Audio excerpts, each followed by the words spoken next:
The internet has become a breeding ground for sexual predators who use various tactics to lure young girls into dangerous situations. One such tactic is using the anonymity and accessibility of the internet to groom and manipulate victims into meeting in person. One such predator used the anonymity and reach of Facebook to deceive Ashleigh Hall into meeting him. He pretended to be someone he was not and used deception and manipulation to gain Ashleigh's trust.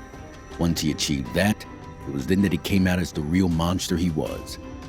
In this video, we will discuss the real-life case of this horrific crime and explore the tactics that the predator used to groom and manipulate his victim, Ashleigh Hall. Who was the perpetrator of this heinous crime, and what was his background? How did he use the internet to lure and trap his victim? Ashleigh Hall was born in England. She lived in the quaint Warwick Square neighborhood in Darlington with her family. Ashleigh was living a beautiful life with her mother and 3 sisters. Their bonding was very strong. Ashleigh cherished every second she spent with her younger sisters and held her responsibility as the elder sister in the highest regard. She embraced the responsibility and took it upon herself to guide, mentor, and protect them. Ashleigh Hall was a teenage girl with a zest for life. She had a very vibrant personality. Her love for animals was undeniable. She loved music and frequently spent her leisure time blasting her favorite songs. After completing her secondary school education, Ashleigh went on to study at Darlington College to become a nurse. Despite the distance, Ashleigh remained close to her friends and family. She was an active user of MSN Messenger and would often use it to keep in touch with her loved ones, no matter how far apart they were. She was also a frequent Facebook user, and it was there that she came across a young man named Peter Cartwright. After a few weeks of chit-chat, it became clear that Peter was pleasant and amusing, and their relationship appeared to be developing. Peter started being lovely and expressing romantic sentiments for Ashleigh within a month. Ashleigh, who was naive, young, and innocent, accepted the advances and expressed her excitement to her friends about the developing romance. Later in October of 2009, Ashleigh and Peter decided to meet. Unfortunately, Peter canceled the first meeting, leaving Ashleigh disappointed and upset. But 2 days later, they rearranged a second meeting, and she agreed to meet him on a Sunday. On that fateful evening, October 25, 2009, Ashleigh received a message from Peter. He told Ashleigh that his father would come to pick her up and bring her to his place for a romantic evening together. Peter asked Ashleigh if she was okay with his plans, and Ashleigh agreed because she trusted him. She reassured him that if she trusted him, she would also trust his father. Ashleigh informed her mother that she would be spending the evening with a friend from college and that her friend's father would be the one to take her there.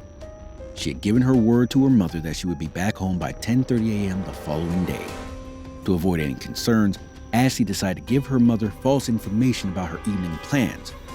But she was oblivious to the fact that she was heading in the direction of her own death and would never return to her mother and sisters. When Ashleigh didn't return home the next day, her mother became worried. She tried calling Ashleigh's phone, but there was no answer.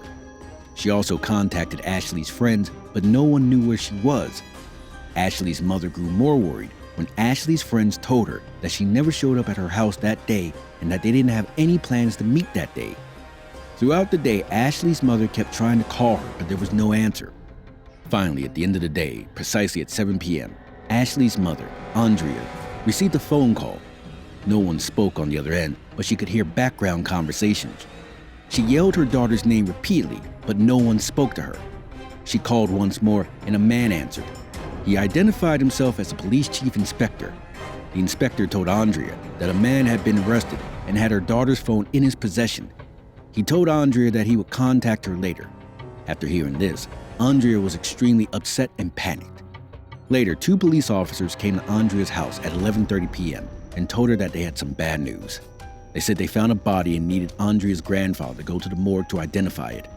Her grandfather went, confirming that it was Ashleigh Hall.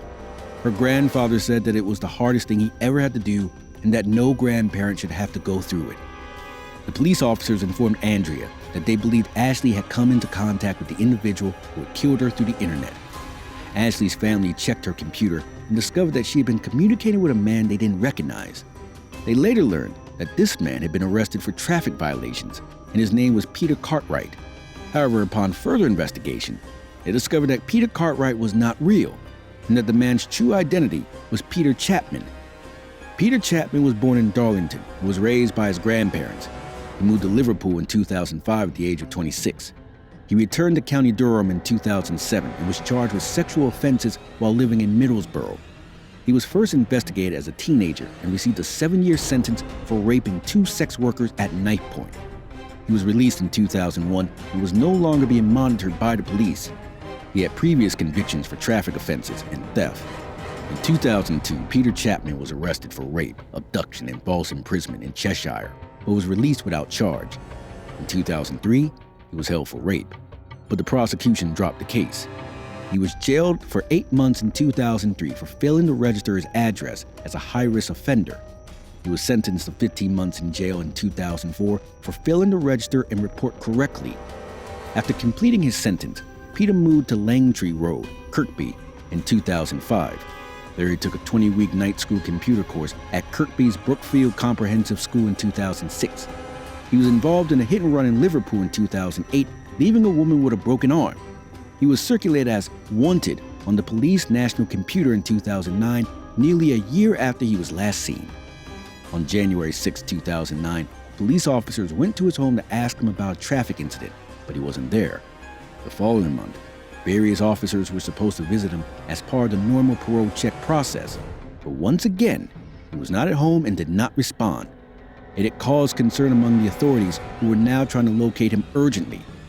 Authorities started a national search for him in September 2009. The police arrested him on October 26, 2009. During the investigation, he made a shocking confession to the duty officer, stating that he had killed someone the previous night. He needed to reveal the body's location to someone from the Criminal Investigation Department, CID. The man had been arrested for minor traffic offenses, but suddenly confessed to a heinous crime. He led police to a farmer's field near Sedgefield, where he kept the lifeless body of Ashleigh Hall. The police were horrified as they saw the body, realizing that this man had brutally raped and murdered an innocent soul. The man had lured her through the internet under a fake identity and then brutally took her life. Ashleigh's body was found tied up with tape over her face.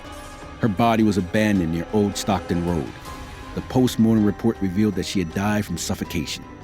In the beginning, Peter Chapman denied all the charges of the kidnap, rape, and murder of Ashleigh Hall, which was brought against him in January 2010. But as the trial was about to commence, he changed his mind and admitted his guilt.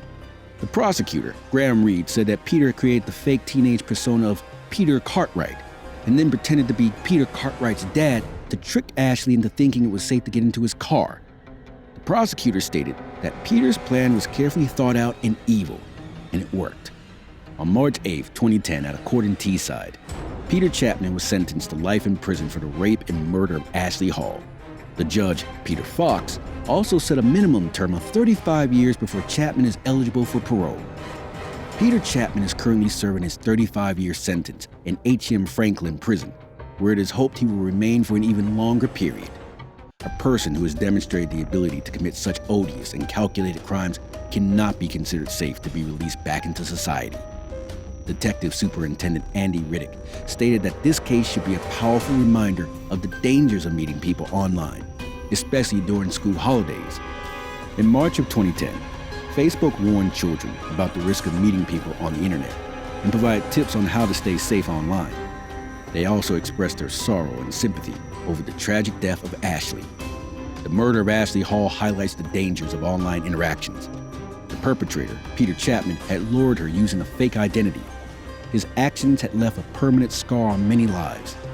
Be cautious when using the internet and take online safety seriously to avoid such tragic events. Ashleigh's death reminds us to be vigilant and educate ourselves about the risk of online interactions. Ashleigh's mother spoke about her daughter's tragic death and urged more action to be taken to keep track of offenders like the one who killed Ashleigh.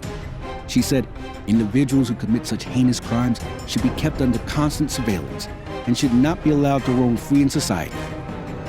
Thank you for watching True Crime Prime.